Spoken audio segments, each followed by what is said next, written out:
বাবার কবরের পাশেই চিরনিদ্রায় শায়িত করা হবে জুলাই গণ আন্দোলনের শহীদ জসিমউদ্দিনের কন্যা লামিয়াকে। গতকাল রাতে কিন্তু সে তার ঢাকায় মোহাম্মদপুরের সেক্রেটারিকের বাসায় আত্মহত্যা করেছিল এবং আজ দুপুর নাগাদ তার ঢাকা সেরারডি হাসপাতালে তার মরদেহের ময়না তদন্ত শেষে এখন কিন্তু বাড়ির পথে তার লাশ রয়েছে।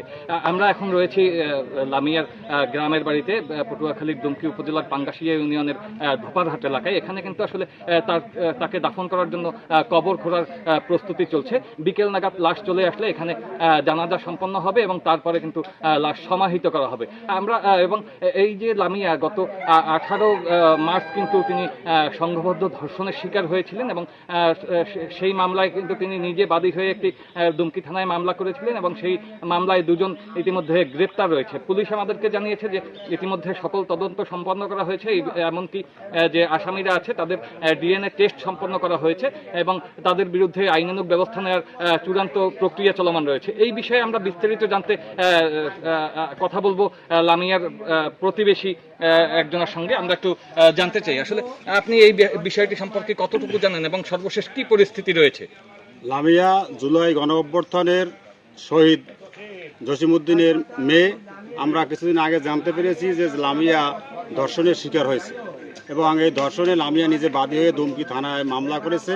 মামলায় 2 জন আসামি গ্রেপ্তার হয়েছে এবং কালকে আমরা খবর পেয়েছি যে লামিয়া ঢাকায় নাকি আত্মহত্যা করেছে। কিন্তু আত্মহত্যার তো অবশ্যই একটা কারণ আছে, যে আত্মহত্যা কেন করলো। এইটা এই বর্তমান সরকারের কাছে আমাদের আকুল আবেদন এলাকাবাসীর পক্ষ থেকে, যে এই কারণটা তারা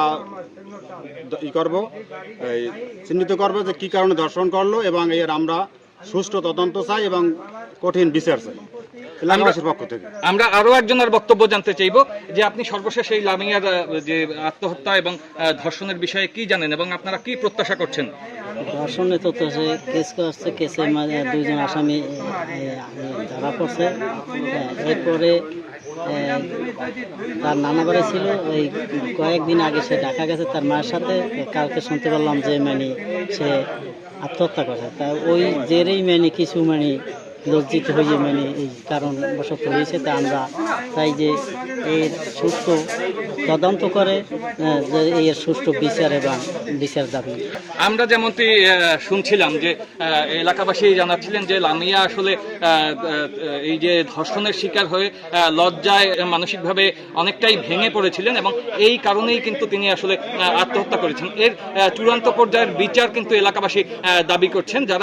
যারা এই ঘটনার সঙ্গে জড়িত তারা যেন কোনোভাবেই আইনের ফাঁকফোকর দিয়ে বেরিয়ে আসতে না পারে, সেটি কিন্তু এলাকাবাসী দাবি করছে। এটি যদি দৃষ্টান্তমূলক একটি শাস্তি হয় তাহলে কিন্তু এই এলাকাবাসীর মনে শান্তি আসবে এবং সমাজে একটি দৃষ্টান্ত স্থাপন হবে যাতে কোনো ধর্ষণকারী এই অপকর্ম করে ছাড়া না পায়।